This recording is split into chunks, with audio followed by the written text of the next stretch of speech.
Akkam jirtu viidiyoo keenyaan har'ammoo kan ilaallu barumsa afaan Oromoo dubbisuu yookiin barreessuu barbaadanii maal irratti jalqabuu akka qabdanii yookiin immoo namoota qubee adda baastanii jirtanii qubee walitti fiduudhaan dubbisuu yookiin immoo barreessuu kan isin rakkisu viidiyoo kanaan sirriitti har'a akkamitti qubee akka sagaleessuu qabnu ni ilaallaa jechuudha. Maaliif sagalee walitti barreennaan sagaleessuu sirriitti adda baasneenaan qubee walitti fidanii barreessuu ni salphaadha.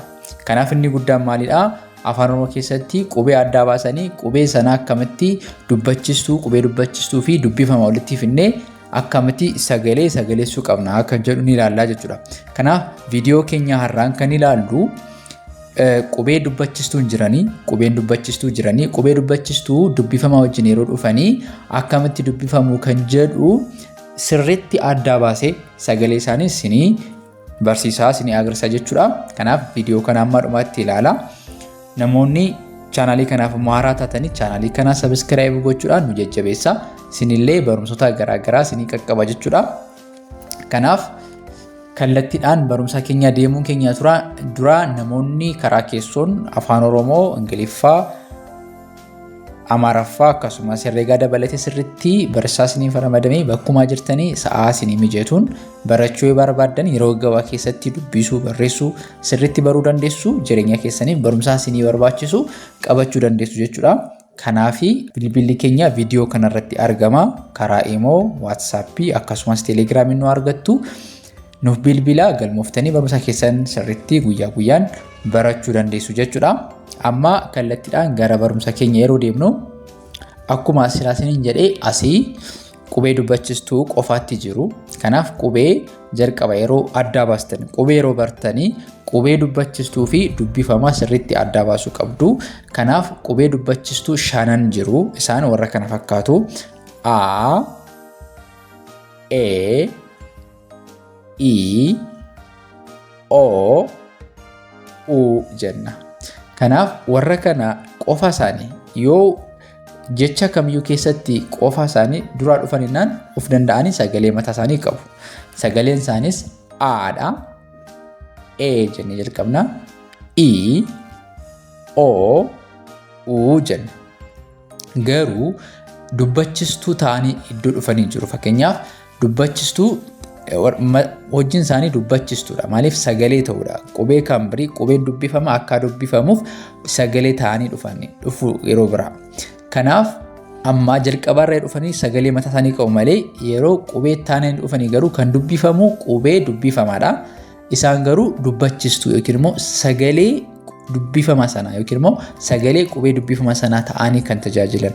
Kanaaf har'a kan ilaalu akkuma argitanii qubeen dubbachistuu tokko ta'aniidha kan qubee dubbifama biraa kan jiranii. Inni kun immoo sagalee gabaabaa jedhama. Sagalee gabaabaa jedhama. Kanaaf fakkeenyaaf akka kanatti A lama yoo dhufe sagalee dheeraadha. A jennee dheeressinee dubbisna.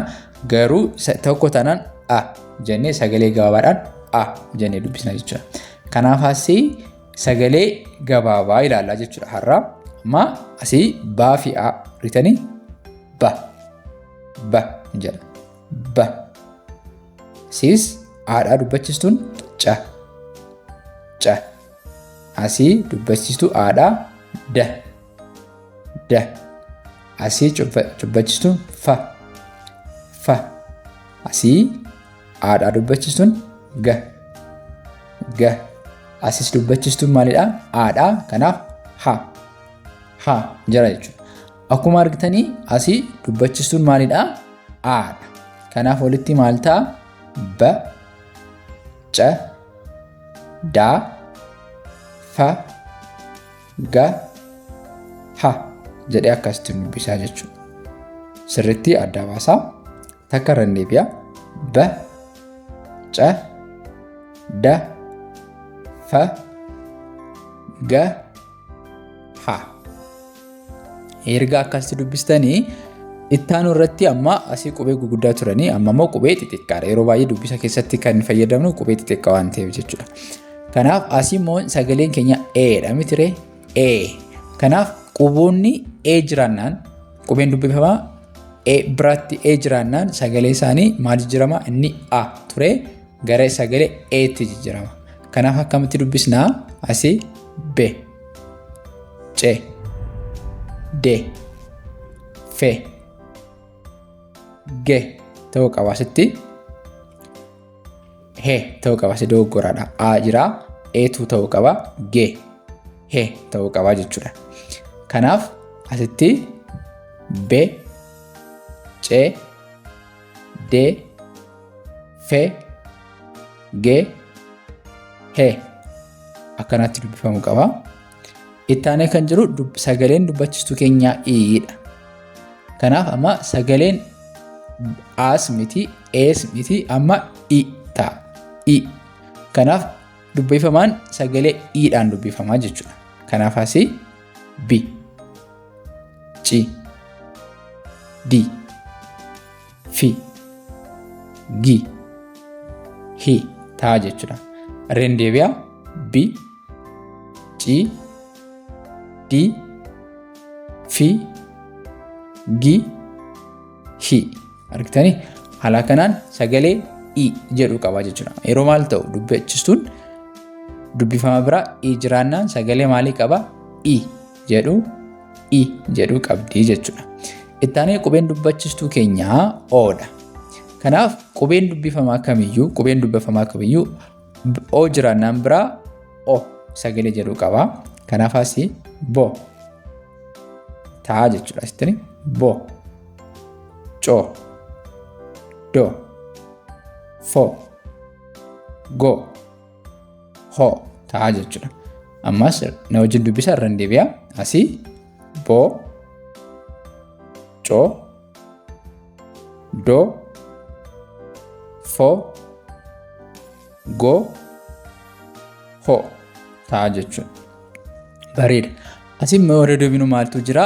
Uudha. Utu jira. Kanaaf u sagalee u. Yeroo hundumaa qubeen dubbifama biraatti isheen kun qubeen dubbachisu u hin jiraannaan sagaleen qubee dubbifama keenyaa gara u tti jijjiiramaa jechuudha. Kanaaf sagalee gabaabaadha. Bu, cu, du, fu, gu, hu ta'a jechuudha. Irra deebinaa. Bu, cu, du, fu, gu, hu ta'a jechuudha. Bareeda. Kanaaf amma qubee dubbifamaa ba amma haa ilaalle itti aanee kan jiru ni ilaallaa jechuudha. Itti aanee immoo kunoo ja kaasee amma paa sagalee isaanii maal fakkaata? Akkuma jalqaba irratti maaltu jira? Dubbachisuun keenya aadha. Kanaaf maal taasisti? Ja. A. Jaa an jennu maaliif sagaleen kun gabaaba waan ta'eef jaa kan jedhu yoo sagalee dheeraa jiraatedha. Inni kun garuu ja jenna sagalee gabaaba waan ta'eef ja, ka, la, ma, na, pa ta'a jechuudha. Irreen deebi'a. Al takka wajjin dubbisna. Ja, ka, la, ma, na, pa jennaa jechuudha. Itti aanee qubee dubbachistuu keenya eedha. Kanaaf dubbachistuun qubee dubbifamaa asiin jiranii sagalee e jedhuun dubbifamu jechuudha. Je, e sagalee akkasii qaba. Je, ke, le, me, ne, pe ta'a jechuudha. Pe ta'a. Haala kanaan dubbisna. Itti aanee kan jiru maali? Sagaleen keenya jiidha. Asii i'dha waan ta'eef i. Kanaaf asirraa warra dubbachistuu i qaban hundi isaanii sagaleen isaanii sagalee i jedhuun dubbifamu jechuudha. I. Kanaaf asii ji, i, ji ta'a jechuudha. Ji, ki, li, mi, ni, pi. Takka irra deebinaa. Ji, ki, li, mi, ni, pi ta'a jechuudha. Bareeda. Asii immoo qubeen dubbachistuu keenya amma maal taate? Oodha. O kan jedhu sagalee akkasii qabdi. Kanaaf yeroo hundumaa oon kun yeroo qubee dubbifamaa kamiyyuu taantee jirti taanaan sagaleen sun o qabaa jechuudha. Kanaaf jo jennee dubbisna. Kana jo, O jedha. Asii ko, lo, mo, no, po ta'a jechuudha. Irra deebinaa jo, ko, lo, mo, no, po. Haala kanaan dubbisnaa jechuudha. Itti aanee kan jiru maali? U. U. Kanaaf sagalee U jedhu qabaa jechuudha. Kanaaf asii maal ta'a? Dubbachituun keenya dubbifamaan keenya jaa jalqabee jira miti. Kan jirtu dubbachituun immoo asii Uudha. Qubee dubbifamaa barraa kan jirtu Uudha. Kanaaf sagalee U jedhuun dubbifamte jechuudha. Kanaaf ju jenna asitti. Ju, ku, lu, mu, nu, bu, pu, pu ta'a jechuudha. Irra deebina takka ju, ku, lu, mu, nu, pu ta'a jechuudha. Bareeda. Bareedaadha. Ammas deebinee maal ilaalla? Asii qubee dubbachituun keenya Aadha. Qaa kaasee ammaawaa jiru. Amma kanaaf sagalee asii qabnu dubbachituun keenya Aadha. Aan jirti. Dubbifamaa kamiyyuu sagalee Aadhaan dubbifamaa jechuudha. Kanaaf qa, a, qa, ra, sa, ta, va, wa ta'a jechuudha. Ammas irra deebi'aa takka qa, ra, sa, ta, va, wa. Bareeda. Itti aanee kan jiru asii qubee xiqqaadhaan jiru. Qaan asii qubee guddaadha jalqabarraa asii itti aanee jiru qubee xiqqaa isaaniidha. Kanaaf qubee xiqqaa fi guddaa immoo sirriitti adda baasuun barbaachisaadha. Sirriitti adda baasuun barbaachisaadha. Kanaaf asii sagaleen keenya Eedha. Kanaaf asii hundi isaaniiyyuu maal qabu? Biratti dubbachistu E qabu. Kanaaf sagalee E jedhuun dubbifamu. Qe, E jedhaa jechuudha. Qe, re, se, te, ve, we. Irra deebi'aa sirriitti dhaggeeffadhaa. Qe, re, se, te, ve, we. Bareeda. Bareeda. Itti aanee kan jiru qubeen dubbachituun keenya maali? Qiidha. Qiidha. Kanaaf I, chi, qi. Maaliif dubbachituun keenya I waan taateef hundi isaanii maal qabu? I qabu biratti. Kanaaf sagalee I. Qi yeroo jedhu qi ta'a jechuudha. Qi, ri, si, ti, vi, wi. Haala kanaan dubbisnaa jechuudha. Itti aanee kan jiru dubbachituun keenya Oodha. O achi maal ta'a? Qo ta'a jechuudha. Qo. O, chi dubbachituun keenya hundi isaanii dubbifamoota qubeen dubbifamaa O biratti qabu. Kanaaf sagalee O jedhu qabu jechuudha. Qo, ro, so, to, vo, wo jenna jechuudha. Irra deebinaa takka qo, ro, so, to, vo, wo jenna. Asii dubbachituun keenya U hundi isaaniiyyuu U biratti qabu. Kanaaf sagaleen keenya U jedhu qaba jechuudha. Kanaaf qu jedha. Qu, ru, su, tu, vu, wu. Irra deebi'aa. Qu, ru, su, tu, vu, wu. Haala kanaan maal gochuu dandeenya? Dubbisuu ni dandeenya jechuudha. Kanaaf kan itti aanee jiru maal ilaalla? Kan itti aanee jiru qubee afaniin ilaallaa jechuudha. Qubee afanii asii qubee dachaa dabalatee hundi isaanii ilaalla. Har'a amma dhumaatti ilaallaa jechuudha. Kanaaf hordofaa jirtu jedhee abdiin qaba. Sirriitti hordofaa ammallee asiis xaarraa eegallee ni ilaalla jechuudha. Kanaaf asii hundi isaaniiyyuu xaa kaasee amma akkas yeroo deemnu dalga yeroo deemnu maaltu jira dubbachistuun isaanii aadha. Kanaaf sagalee a jedhuun dubbifamu. Xa, ya, za, cha, dha jenna. Warri kun adda baasuu qabdu. Qubee dachaa afaan Oromoo torbaatu jiru. Torbaan isaanii adda baasuu qabdu. Asii lama jiru. Shan isaanii immoo itti aanee ilaalla. Kanaaf caa fi haa cha jenna. Daa fi haa dha jenna. Cha, dha. Kanaaf haala kanaan yeroo dubbisnu xa, ya, za, cha, dha jenna jechuudha. Asiin dubbachistuun keenya eedha. Kanaaf maal jenna? Xe. E waan taateef xe, ye, ze, che, dhe. Irra deebinaa xe, ye, ze, che, dhe jenna jechuudha. Asitti immoo dubbachistuun keenya i'dha. I kanaaf asii xi yeroo jennu i jirti bira. Xi jenna. Xi, yi, zi, chi, dhi. Irra deebinaa xi, yi, zi, chi, dhi.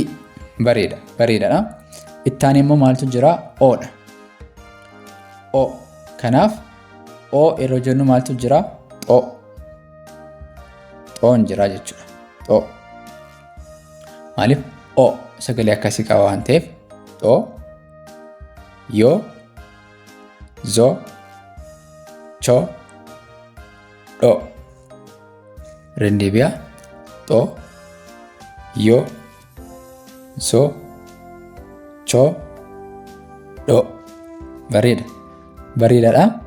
Okay, asii immoo uudha. Utu jira. Kanaaf xu ta'a jechuudha. Xu. U achi xu, yu, zu, chu, dhu. Rendeebiyaa xu, yu, zu, chu, dhu.